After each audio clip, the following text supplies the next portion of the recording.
Well, you might ask me, what are you talking about, caste? I mean, really, Beena, caste? That was like centuries old. It happened like 100 years ago. You're talking about caste today? Seriously? Can we think about something else? No, my family is extremely liberal. You know, we have a very free family. We don't talk about caste. We don't practice caste-based discrimination. But when it comes to marriage, we only look for the boy or girl from the same caste. Seriously? My friends? I don't choose my friends based on caste. What are you talking about? Look at me. I'm the cool dude. You know? I'm the most famous young person in my college and university. I don't choose my friends, but all my friends belong from the same caste. You know, my family studied in Oxford. We're all educated. We're the fourth generation educated. You know, my grandfather was a scientist. My grandmother was a teacher in a public school. We're all educated, but we don't allow our domestic help to use the same plates. Caste? You're telling me about caste?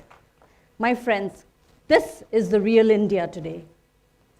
This is the India that we live in. We continue to sweep caste under the rug like as if it doesn't exist. But it's there in every cell of our body. It's there in our lives. It's there in the choices that we make. It's there in the choices with who we dine. When Babasaheb Ambedkar went to school, he was asked to sit outside the school and he studied. But ladies and gentlemen, you'll be surprised to know that even today, little children are asked to sit at the back of the school, back of the classroom. It hasn't changed much. The forms of untouchability have changed, but untouchability is still very existent in today's India.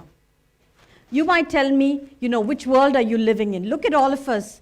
We're all sitting together, we're all dining together, but I've got data to prove. Not data of the National Campaign on Dalit Human Rights, but data of the National Crime Records Bureau, of which is publicly available data. That's state data. There are 40,000 plus cases of violence, of rape, registered under the Prevention of Atrocities Act on Dalits and Adivasis. That's a huge number, 40,000. They say that by the end of this day, there'll be 5 women raped on an average, 5 Dalit women raped on an average every day. That's the statistics from the NCRB data. I'm going to narrate a story where people always say that, you know, caste is a rural thing. Caste happens, you know, where it doesn't happen in Delhi, it doesn't happen in Bombay, it doesn't happen in major cities. It only happens maybe, you know, some stray incidents in the villages. A young man in Haryana was walking down on a hot summer day. A couple of years ago, this incident happened. It was really hot, so he saw a pot of water, which is for public utility, kept under a tree, and he goes and he drinks this water. After he drinks, there's a group of men who come and surround him and ask him, hey, what's your caste? And he turns around and he says, I'm Dalit. And they take a sword and they chop his hand off. This didn't happen 50 years ago. This happened like about 2 years ago, and very close to Delhi. I can go on narrating experiences. I can go on narrating stories of young girls and boys with dreams and aspirations just like all of you have had, been robbed of those aspirations because of something called caste-based discrimination. I can narrate a story of a little girl. She was about, I think she had just finished her school and went for her teacher's training. This was the last day of her exam. She gave her exam. On the way back, she was gang raped and murdered. This also happened in Panipat. And when we took up that case, the things that people said is that, oh, you know, this girl is used to being around with boys. So, does that give you the right to rape her and kill her? And there goes, and she was the only member who would be earning in that family, the only educated member. So you're telling me that caste is not a reality? Oftentimes when we talk about caste, the discussion invariably goes to reservation. People don't want to talk about anything else. People don't want to talk about the fact that we are equal contributors to the economy. You know, people only think about quotas of reservation. Let me tell you, friends, reservation is a system that was brought in to undo centuries of oppression on the Dalits and Adivasis. This was not because of economic. This was because of, they were not poor because, you know, they didn't have money. They were poor because they were excluded from resources. They were excluded from getting what they contributed to the economy. And as long as that exists, there will be reservation and the quota system will continue.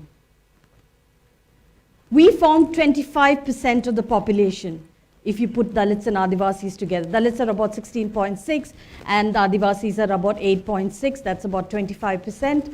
If you look at the composition of the media, I can count the journalists on my fingers. If you look at the composition of the corporates, who are the CEOs, who are the vice presidents, there are hardly any. This didn't happen by accident. This happened because it was legitimately drafted and framed in such a way that we were not allowed to get educated in the first place. I was talking to somebody the other day and they said, caste, I mean, you're outdated, Beena. We're going to space, you know. We've got a huge space program in this country. But you still have millions of people dying of hunger. You still have many students and young people who do not have access to higher education. Why did Rohit Vemula have to kill himself?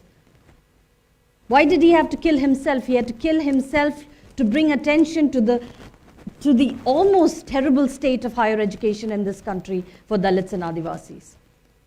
There's a systemic as well as a systematic exclusion of Dalits and Adivasis from higher education.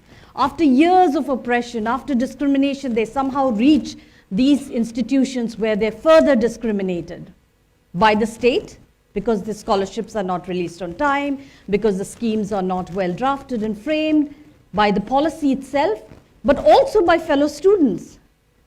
And that's where, if you look around your circles, count what is the diversity among your friends, and you will know who your friends are. My friends, it is a position of privilege that we are all sitting in. It is a location that we are at. We need to get off that position of privilege and look around you, and you will understand that caste is not very far. It's right there in your face. And if you think that caste doesn't affect you, it does. You're probably, because you're at the position of privilege, you don't talk about it, but it's there all around you. I also want to say that if, and I'm going to pose this as a challenge, it's going to be controversial, but I'm still going to do it. If for 24 hours, all the Dalits and Adivasis in the country stop working, for just 24 hours, this country will crash. That's a challenge I'm giving all of us. That is because look at who your cleaners are. Look at why your streets are clean. Look at who the laborers are laboring and building these buildings and streets for you. Check who your domestic help is. She probably would be from the OBC, Dalit or Adivasi caste. If all of them stop to work for 24 hours, I guarantee you this country will crash. It is one of the fastest growing economies, but let's not forget who's contributing to this economy. Let's not forget the hands that are contributing to this economy. Let's not forget the labor that's contributing to this economy. I'd like to end by Rohit Vemula's words, where he says that the value of a man was reduced to his immediate identity and nearest possibility to a vote, to a number, to a thing. Never was a man treated as a mind.